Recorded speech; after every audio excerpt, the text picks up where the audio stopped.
شارت بالمساء بدر التمام،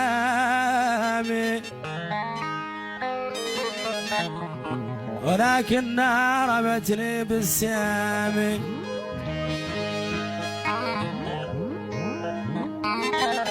فقلت لا قتلتني فخافي إلهك يا رشيقة القوام.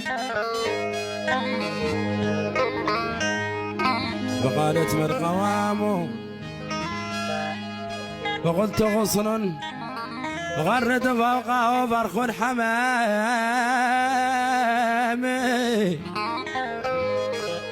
فقالت ما الحمام؟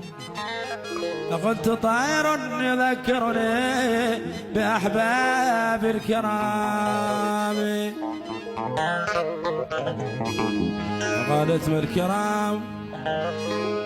فقلت قوم لهم في وهجتي أعلى مقامي.